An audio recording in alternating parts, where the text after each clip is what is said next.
네, 정부가 어제 특단의 대책을 꺼냈습니다. 단계적 일상 회복으로의 전환 중단되고요. 당장 내일부터 1월 2일까지 16일 동안 사적 모임 인원은 4명으로, 그다음에 다중 이용 시설 영업 시간은 업종에 따라서 밤 9시나 10시까지로 단축이 됩니다.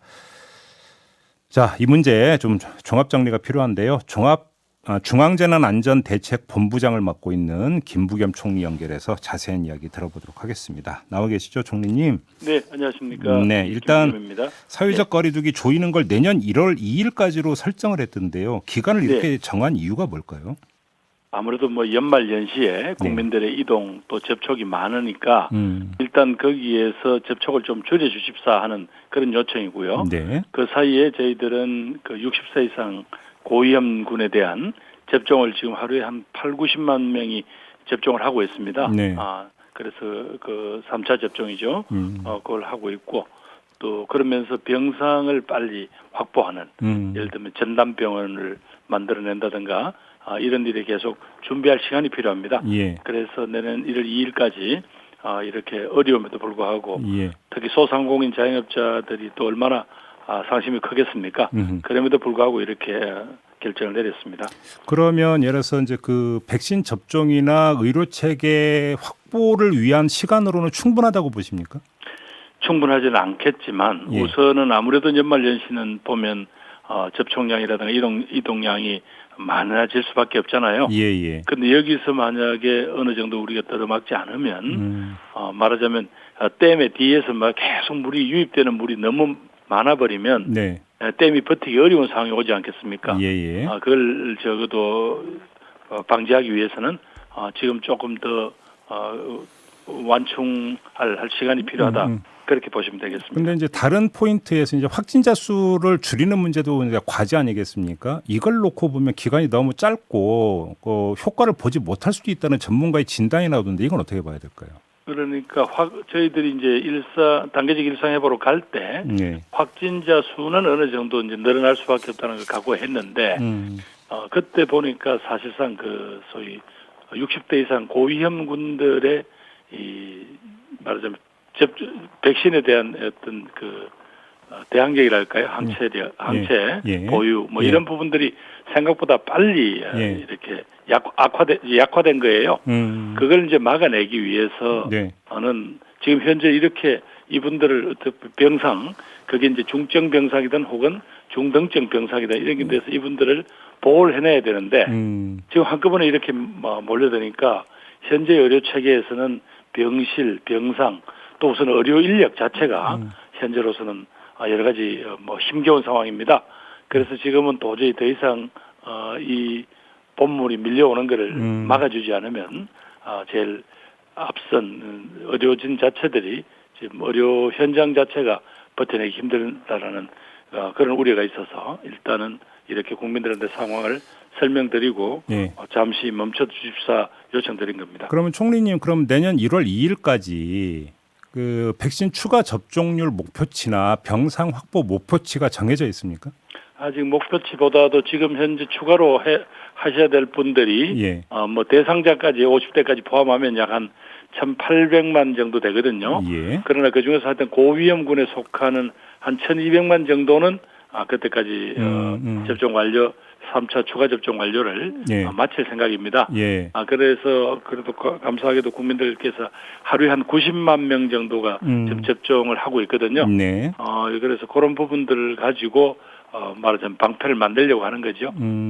병상 확보 같은 경우도 이게 이제 말 그대로 침대만 필요한 게 아니라 의료 인력이 필요하기 때문에 아무리 쥐었어도 한계가 있다는 지적이 있던데 이건 어떻게 접근하실 계획이세요? 그래서 이제 저희들이 그 병원장님들을 만나 뵀더니 이분들 이야기가 이제 일종의 이제 중환자인 경우에 코로나 치료는 끝났지만 이분들이 이런저런 이유 때문에 사실은 퇴원을 하거나 다른 병상으로 옮기는 거를 거부한다는 거예요. 그렇다고 해서 그분들을 무조건 막 강제로 할 수가 없잖아요. 그래서 그러면 그분들을 다른 병, 그러니까 코로나는 완치가 됐더라도 다른 병으로 어려운 분들을 어떻게 받아줄 수 있는 그런 병원이나 병실이 필요하지 않습니까? 그러니까 말하자면 소위 그걸 상종 종합병원이라고 하는데 그건 아니더라도 거기에 걸맞는 정도의 어떤 병원과 병상을 확보할 필요가 있죠. 거기는 이제 의료 인력도 있고요. 그리고 그분들은 이제 이런 코로나 같은 이런 치료 외에 다른 치료만 일상적인 치료를 해드리면 되니까 그런 이제 그런 걸 확보하는데 시간이 필요합니다. 좀 그 방향을 그렇게 잡고 있는 거군요. 네, 뭐 지금 저 상급 종합병원의 병원장님들은 자신들은 옮기고 싶고 다른 또 환자들도 치료를 해야 되잖아요. 그런데 이분들이 안 가려고 할 때 이런 시설을 갖춘 병원이 있습니다. 라고 이제 그렇게 할 수 있도록 해달라는 거 하고 저희들 그걸 준비하고 있습니다. 지금 그 다중 이용 시설 영업 제한에 들어가는데 지금 종교 시설이 제외가 됐어요. 근데 예를 들어서 지금 오미크론 같은 경우는 지역 감염의 진원지가 좀 종교 시설이지 않습니까? 이건 좀 제외된 게 아니고요. 요거는 워낙 이제 우리가 막 빠르게 결정이 되지 않습니까? 그래서 어제부터 아마 문체부하고 각 종단체하고 이제 접촉을 하고 있는데 대충 이제 지금은 미접종자 포함시 50%로 돼 있는 거를 지금 요걸 한 30%까지 줄이고요. 그 다음에 최고 들어갈 수 있는 인원 자체를 299인까지로 이렇게 제한하는 것. 그 다음에 접종 완료자로만 됐을 때는 지금은 이제 제한이 없습니다. 근데 요거는 접종 완료자로만 하더라도 전체 수용 인원의 70%까지 이렇게 하고 미접종자는 이 경우에는 인정하지 않는다. 이렇게 대충 합의가 이루어지고 가는 것 같습니다. 알겠습니다. 뭐 결과론적인 이야기인 것 같아서 뭐 길게 질문은 안 드리겠습니다만 이 상황이 여기까지 오니까 야권에서는 결국은 정치적인 그 판단 아니었냐, 단계적 일상 회복으로 전환이 이렇게 지금 비판을 하고 있는데 어떤 말씀 주시겠습니까? 글쎄 한 달 반 전의 상황을로 되돌아가 보면 정부가 왜 여러 가지 이제 이런 전문가들의 지적도 있었습니다만 당시 한계에 이르는 소상공인 자영업자 상황 고려 안 할 수 없지 않았습니까? 그리고 이제 국민들도 그때쯤에는 외국처럼 말하자면 조금 확진자가 늘더라도 좀 일상으로 가는 모습을 보였으면 좋겠다는 그런 요구도 있었죠. 뭐 정부 입장에서는 항상 이 방역 측면만 고려할 수는 없었지 않겠습니까?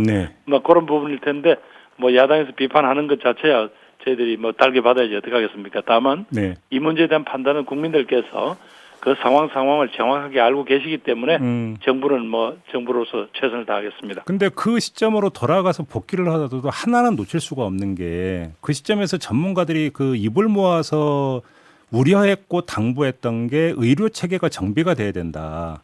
이 얘기는 계속했었는데 결과적으로 놓고 보면 너무 준비가 소홀했던 거 아니냐 이런 지적은 피할 수 없는 거 아닙니까? 글쎄 이제 저희들도 이제 행정 명령을 내려서 병상을 확보하면 이제 숫자 나와 있는 거잖아요. 그래 이 정도면 충분히 가능하겠다라고 했더니 결국 현장에서는 바로 이제 의료 인력 자체가 지금 워낙 소위 번아웃이라 합니까? 그냥 뭐 지쳐 있고요. 그 다음에 아까 말씀하신 중증 환자분께서 코로나 치료가 끝나더라도 이제 병실을 내거나 병상을 내주는 일이 이게 안 되는 거예요. 수치상으로는 되는데 그래서 이런 부분들이 저희들이 아무래도 조금 대응이나 더 준비가 미흡했다는 비판은 밝게 받겠습니다. 결국 그 결정적 패착이 중증화율 그 예상을 잘못했다는 점 아닙니까? 그 예상을 잘못한 이유 원인 분석은 끝났습니까? 그때까지는 거기 한 1.5%였는데 실질적으로 지금 최근에 일어나고 있는 게 보니까 한 2.5%까지 돼버렸거든요. 그러니까 그런 점에서 저희들이 조금 너무 과거의 경험에 너무 지나치게 의존했던 것 같습니다. 알겠습니다. 자, 이제 손실 보상 이야기로 좀 넘어가겠는데요. 어제 저희가 이호성 청와대 정책실장하고도 인터뷰를 했고 민주당에서 나왔던 선지원 후 정산 방안에 공감한다는 답변을 하던데 지금 이게 이제 정부에서도 그 차원에서 준비를 하고 있습니까? 지금 이번에 특히 연말 연시에 정말 조금 소상공인이나 자영업자들로서는 사실은 대목인 셈이잖아요. 그럼요. 그거 영업을 포기시킬 때는 뭔가 정부도 그에 걸맞는 최소한도 그런 어떤 지원책이 있어야 되겠다고 생각을 해서 오늘 오전 중에 정부가 합동으로 그 지원책을 발표하겠습니다. 오늘 발표합니까? 근데 이 선지원이라고 하는 게 지금 보도를 종합을 하면 그 지난 7월인가요? 8월인가 했었던가 그 소상공인 지원금 이걸 이야기하는 걸로 해석을 하면 되는 겁니까?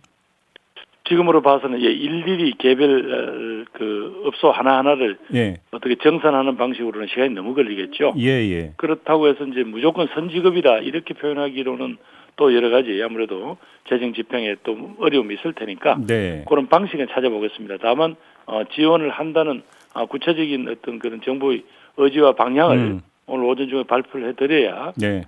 이분들이 조금이라도 위로가 되지 않겠나 싶습니다. 오늘 오전에 발표를 한다니까 좀 미리 말씀하시기 좀 약간 한계가 있긴 있을 텐데 그래도 궁금하니까 저는 질문을 안 드릴 수가 없는데요, 총리님. 선지원이라고 하는 게 언제 어떤 규모가 되는지 그래도 대충 좀 말씀해 주신다면요. 예, 그 부분은 지금 아무래도 뭐 재정 당국하고 또 네.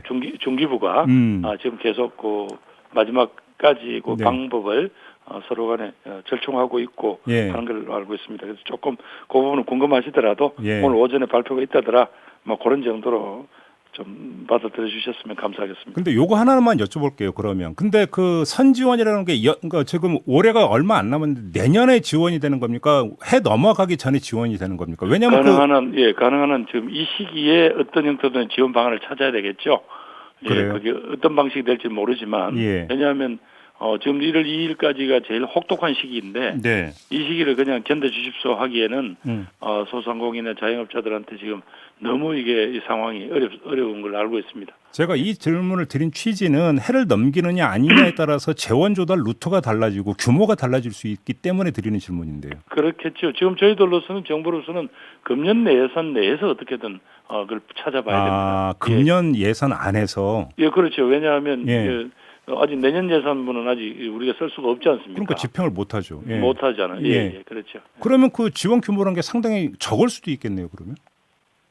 지금 여야 후보님들께서 이야기하시는 쪽으로 뭐 50조 100조라는 거는 그건 뭐 현재 우리 예산 규모 내에서는 그건 불가능하고요. 그건 아마 또 내년에 넘어가서 여야가 국회에서 무슨 합의를 하고 그리고 또 그러면 50조 100조가 되려면 뭔가 재원 조달할 방안이 제시돼야 될 것 아닙니까? 그렇죠. 예를 들면 뭐 국채를 발행한다든가 뭐 어떤 사업을 줄여서 하라든가 이런 것들이 나올 테니까 그건 뭐 내년에 가서 여야 후보들이나 혹은 주요 정당에서 어떤 요구를 하겠죠. 물론 왠지 이 상황이 금방 뭐 또 이 소상공인들이나 자영업자들의 피해가 금방 끝날 일은 아니지 않습니까? 뭐 그렇게 보시면 되겠습니다.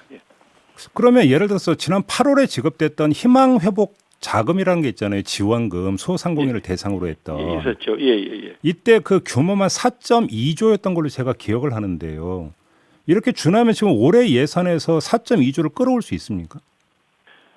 그런 이제 구체적인 부분을 대해서 규모하고 어디서 그러면 재원을 염출할 여지가 있는지 뭐 이런 것 등등 또 혹시 금년에 아직까지 사업이 미집행됐기 때문에 이렇게 지금 돌렸을 부분이 있는지 이런 부분들을 지금 재정당국하고 중기부가 지금 마지막까지 지금 찾아내고 서로 조율을 하고 있는 것으로 알고 있습니다. 알겠습니다. 어제 댓글이 하나 달린 게 있는데요. 지금 제가 대신 질문을 좀 드릴게요. 사각지대가 있는 것 같아서 드리는 그 질문인데요. 네네. 영업 제한 대상 업종에 지원금이든 손실보상금을 주는 거 말고 영업 제한 대상에 납품을 하는 업체들이 있지 않습니까? 네네. 뭐 재료든 뭐든지 납품하는 업체도 결국은 도민으로 타격을 받는 건데 지금 제외가 되고 있다. 너무 힘들다 이런 어떤 하소연이 있었거든요.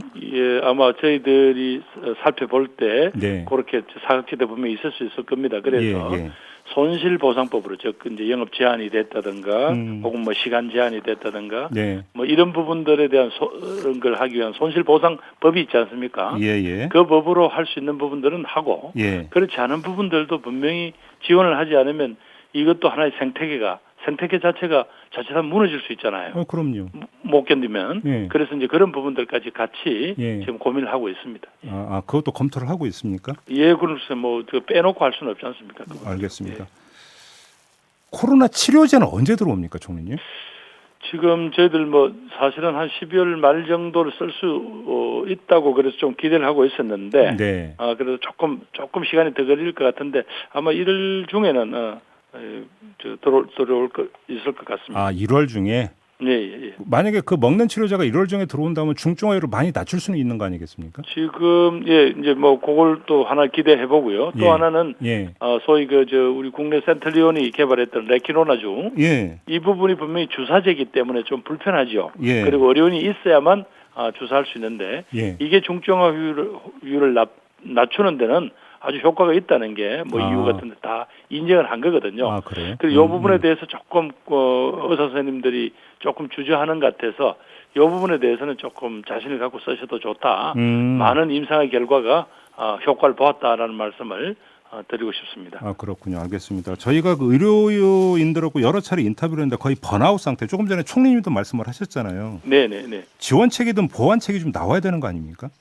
그래 이제 뭐 언제까지나 의사 선생님, 간호사 선생님 또 옆에 돕는 이 의료진 전체를 그냥 이렇게 갈아넣는다고 그분들 표현하시잖아요. 예. 갈아넣듯이 해서 이 상황을 돌파할 수는 없을 것 같고요. 예. 있는 뭐 우리가 동원할 수 있는 뭐 군의관을 포함해서 많은 인력들을 옆에 지원하고 있습니다만 한계가 있는 것 같습니다. 예. 그래서 특히 또 지금은 그 현업에서 은퇴하신 분들에 대해서도 조금 더 복귀해서 좀 상황을 도와주십사라는 그런 요청도 드리고요. 네. 그렇게 해서 어떤 요 시기는 예. 사실은 국민들께서 함께 하시지 않으면 극복하기 어렵지 않겠습니까? 네. 그러면서 하여튼 이 큰 파도는 한번 넘어가려고 합니다.